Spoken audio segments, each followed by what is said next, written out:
are two main reasons. Students tend to stuck at the high notes. The first one is they didn't switch vocal register. So the second reason is that the bowing is not quick enough. I like to borrow the concept of the orchestra's instruments into singing because, for example, violin, strings instruments, they have very mature technique.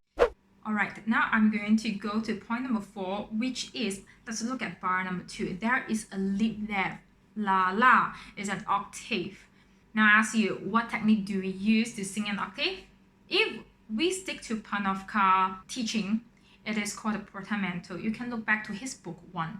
Again, portamento, for my understanding, is you connect two notes, one, the lower la and the upper la. You connect these two notes and without break.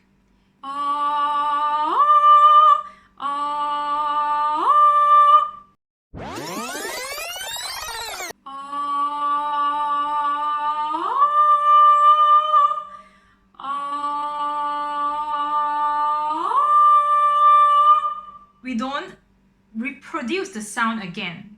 Okay, I have to rephrase my sentence because it is depend on individual singers. Because some singers, they are not giving enough voice. And when they go to the next note, they become voiceless. And they thought that they can't sing high notes. And some people, they are very used to giving a lot of voice. And that's why when they sing the high notes, it becomes stuck. Tell me in the comment section, what type of problems do you have when you sing these types of lips? For my very own experience and my teaching experience, students tend to stuck at the high notes.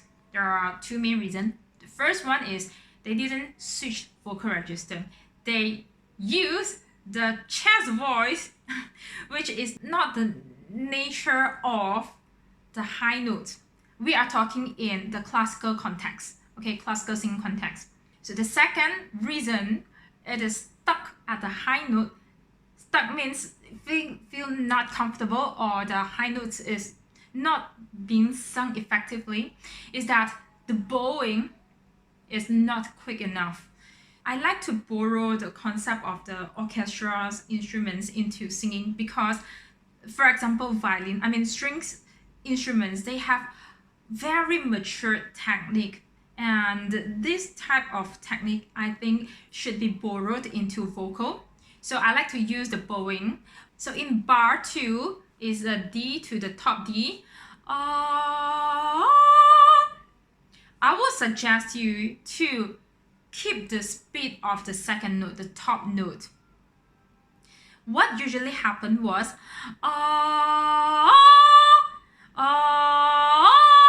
we will stop the speed of the note and we will do all sorts of things. For example, increase the volume or not giving enough volume, depends on what type of, which extreme you are as a singer, okay? Based on my video, you go and adjust and see what works for you and use that 4-step assessment tools to check which one is working for you. Do your journal. And based on what's working for you, you build your foundation from there, okay? If you know something that is not working, stop doing it.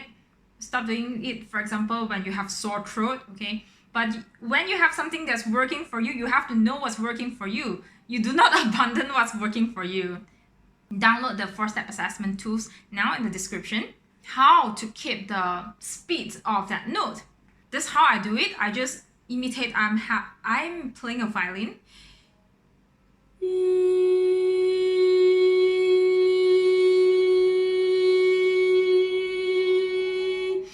Because if you are not used to this violin technique, most probably because you still don't have that vocabulary of violins, you don't have that knowledge of violins, so please go and check out some violin playing.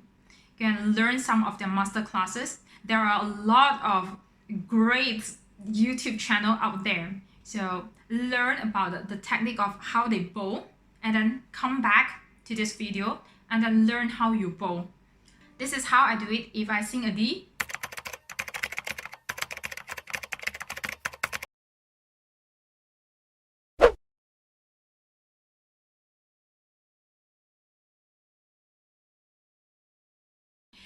So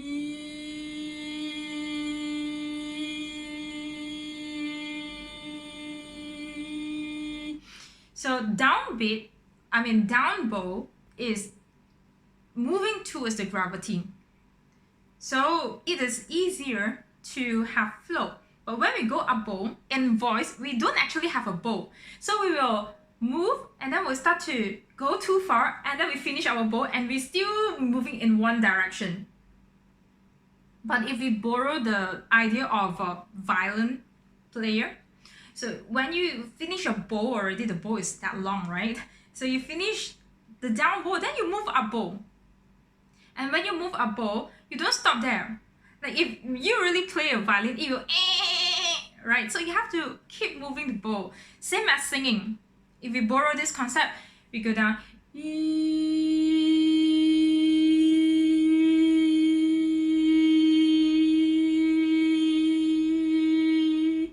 One note without retaking the breath, we can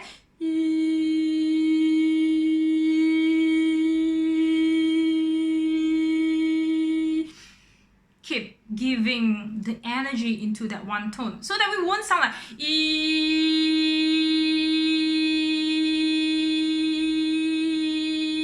it's like no direction. Of course, depend on what effect you want to give, you want to create. Okay, final note for you is to be careful of the dynamics, because if you do the dynamics, there's more precision. When you have more precision, then there are more things for yourself and also your audience to appreciate your craft. And remember, all the things that I mentioned in this video took me a while, years to master. So don't rush and don't be frustrated if you cannot get the idea. It's like kung fu. We have to practice the kick for a million times. I'm not sure, but a lot of times. We don't jump from one technique to the next technique without mastering that one technique. I encourage you to keep practicing, and I encourage myself through this video to keep practicing. I'll see you in the demonstration video. See you.